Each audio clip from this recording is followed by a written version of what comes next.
Hello everyone and welcome back. If you are new here and are unaware of who I am Ren and welcome to my channel. And if you already know who I am, thank you for tuning in this week. True crime is a genre that I hope most people would be aware of, as it is very popular, especially nowadays. However, I've noticed a good plethora of people who are into true crime don't really seem to be taking it as like an actual crime that occurred that happened, and affected people, and instead try and make it into something silly for their YouTube podcast. If you're doing a mukbang while trying to cover a true crime case in 3 minutes via YouTube Shorts, I'm automatically going to assume you're either A, dumb as hell and never passed the 3rd grade, or B, a terrible person that doesn't care about what they're covering. And I guess same would go for those crime and coloring videos, because what do you mean you're coloring in a picture of Jeffrey Dahmer's face while barely even touching on the victims and who they were and who their families were, because you're trying to shove it all into a minute-long TikTok where you cannot appropriately cover everything and are just being an ass to the victims and their families who are still very much alive and remember the torment that, their family member, loved one probably went through. But, this right here would rather color in a picture of his face and talk about everything he did and cover like one heinous thing that he did and not even sit there and address the fact that there was multiple fucking victims. Their TikTok barely even scratches the surface, and now they're just letting family members relive what awful things that their loved one has went through because they wanted a couple thousand likes on TikTok. And then it's not only that, it's the fact that these people will go on to promote the coloring book that they're using in these TikToks. What the hell is wrong with you? I don't understand why, as people, we can't just let these people rot in prison, where they belong. Their victims don't need their story lightly touched on because you couldn't even do the bare minimum of making a TikTok that was 10 minutes to properly cover one victim. No, you had to speed run all of them as if they're undeserving of the time it takes to properly cover them because whatever makes you money, right? I watch true crime often. I like watching channels like Explore With Us and similar because I think interrogation footage is really interesting. However, when I see a channel adjacent to Explore With Us putting a fucking Raycon ad in the middle of a video about a child dying of carbon monoxide poisoning because their parents were too high on meth to even realize what was going on, I'm going to be fucking critical of that because that's just insanely insensitive. Music would reveal far more than they could have asked for. But before we get to that, I want to tell you about the best earbuds I've ever used. These victims deserve more respect than a Raycon ad in the middle of a video covering their death. There's also another issue, and that is the merch that these true crime influencers, I guess you could say, would sell. True crime merch. This merchandise oftentimes has the perpetrator's face on it. It is never in support of the victims, it seems, as it always has the killer's face on it, the murderer.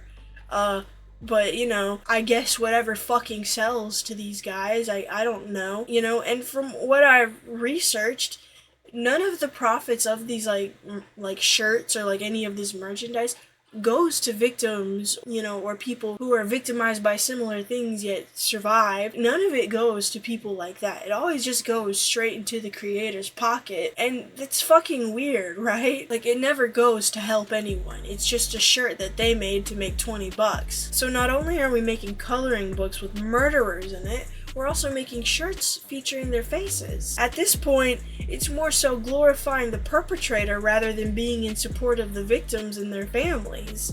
Why else would you selfishly put a terrible person's face on a shirt than sell it? Why else would you not make the money go to helping the victims and their families?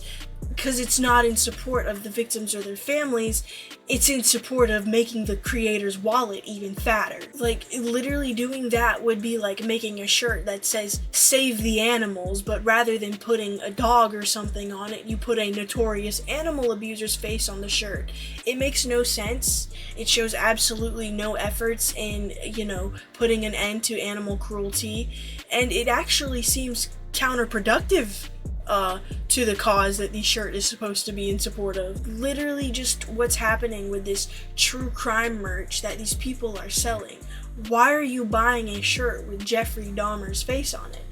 Why are we doing that? That makes no fucking sense. You're not in support of the heinous people committing the crimes, but you're going out and buying a shirt with the criminal's face on it and saying, well, it's just because I like true crime. It's to support what the fuck ever. Because you're not supporting shit. You're just being a fucking freak. When you make merch for groups of people, usually it's not in opposition to those groups. Yet for some reason, true crime merch does not seem to follow that rule. Next, I'm going to talk about podcasts in which the hosts constantly laugh about the material they're covering, even though it's extremely insensitive. Now, I know some dumbass in the comments section is going to go, "But Ren, laughing can be a nervous response." And to those people, I don't give a fuck. As someone who laughs when I am nervous, I can confidently say that when you're covering a topic as serious as someone's murder, you should find a different coping mechanism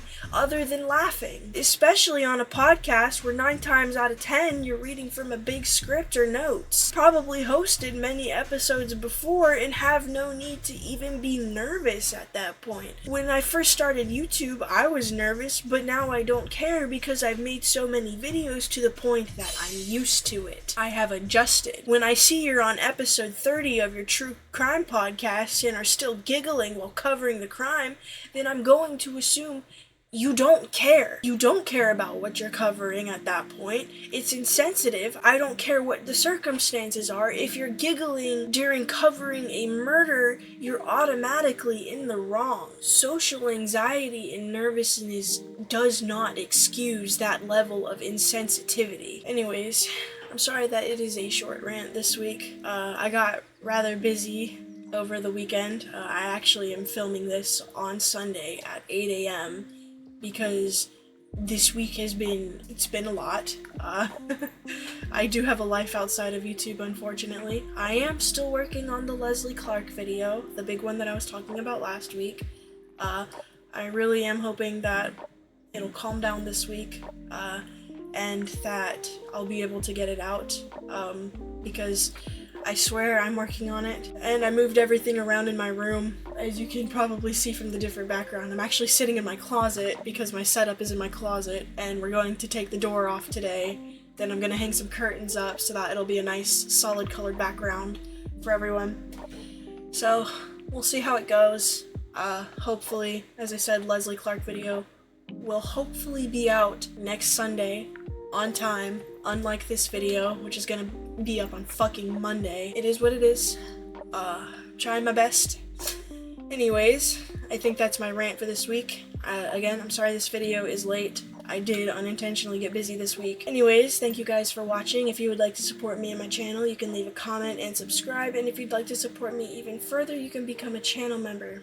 Anywho, I'm Ren, I'm tired, and thank you for watching.